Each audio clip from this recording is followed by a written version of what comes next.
Hello guys, na-miss nyo ba ako? Ito naman tayo ngayon sa vlog ko. Tara, samahan nyo ako. Andito nga ako ngayon sa likod ng bahay namin at nagwawalis ako dyan. Samantalang nagwawalis ako, pinapansin ko din yung mga manok ko.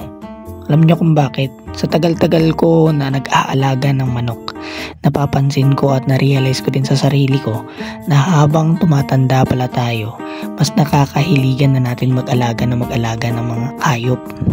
At nung nag-aalaga ako ng hayop, napapansin ko din sa sarili ko na mabilis na ako umuwi ng bahay, nagmamadali ako umuwi, ganyan. Tapos napapansin ko din, iniisip ko na kung ano ipapakain ko sa mga alaga ko. Kaya yan nga, ito yung mga pinapakain ko sa kanila. Kanin na napalipasan ng oras. Tapos, ang tinatawag naming upa, yung giniling na balat ng palay. So ayan nga siya, hinahaluan lang namin yan ng tubig. Kasi nga, pag hinaluan mo na ng tubig, magiging wet na yan. Kapag naging wet na yan, yun yung maganda at masarap na kainin ng mga native chicken natin. Nung matapos ko na lagyan ng mga tinatawag nating upa o itlog kumbaga sa Ilocano, eto na, haluan na natin ng tubig. Habang hinahaluan ko nga ng tubig, yung mga sisiw ko panay na panay ng lumalapit sa akin at gutom na talaga. Kasi nga mag-aalas 8 na rin ako nagpapakain ng mga manok ko.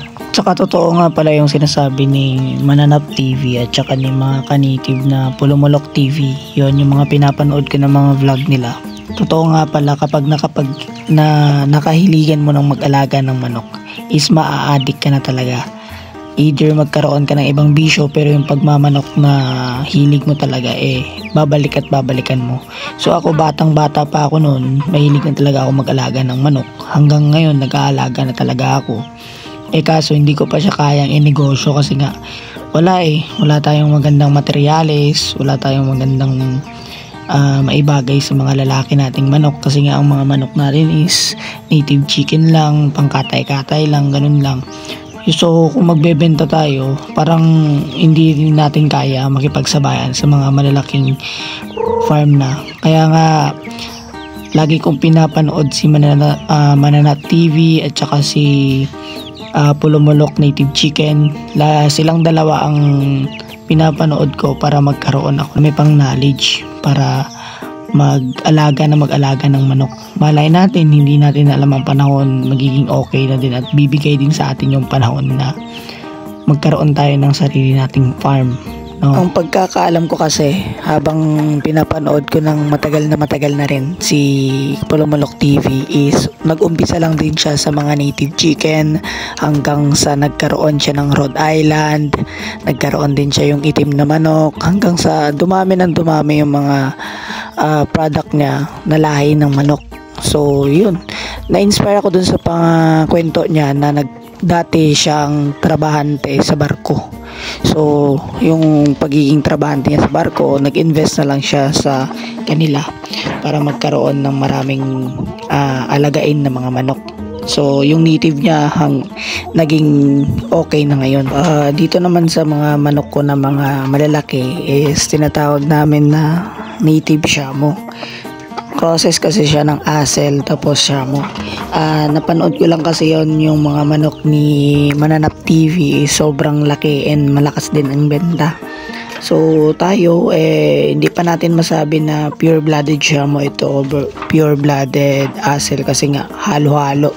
Merong native, merong matangkad, merong pandak pero pataba. Ganun po ba ang kuan ng mga manok ko dito? Kaya nga wala tayong magandang materyales pagdating sa mga pang-breed na mga malalaki.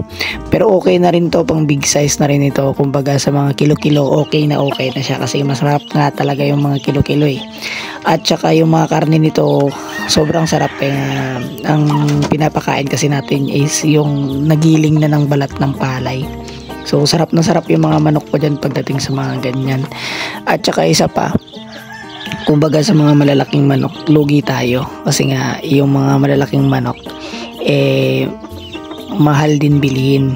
Kumbaga din yung mga patoka nila okay lang din, yung mga patoka nila kahit mga wet feeding lang sa mga kuwan ng palay is okay na okay din sila.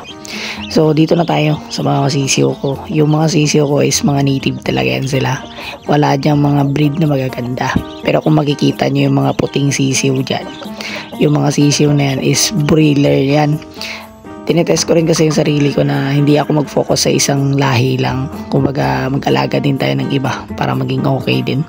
So bali ang dalawang sisiyo na yan is pinili ko ng 800 pesos pure blooded asil yan sila dalawa. So tapos yan naman mga babae at saka lalaki is mga native chicken na may lahing dirasa. Hindi ko rin alam, mistiso kumbaga tinatawag nila. Ito naman ang mga sisiyo ko is mga native din, isa dyan, ang apat dyan is broiler. Kaya okay lang kahit ganyan, panimula pa lang naman nag-uumpisa pa lang naman tayo kasi bata pa naman tayo. Ang edad ko nga pala is 20 years old. Nag-aaral ako ng education. So bali education ang course ko. Then ito rin yung mga kahiligan ko. Isa rin po ba talaga akong ROTC officer kumbaga. So habang nag-aalaga ako ng ganito extra income na lang din ito kung baga nakakapagbenta rin po ako pa isa-isa. Pinibenta ko lang sila kilo-kilo. Wala naman tayong magandang material para magbenta ng mahal.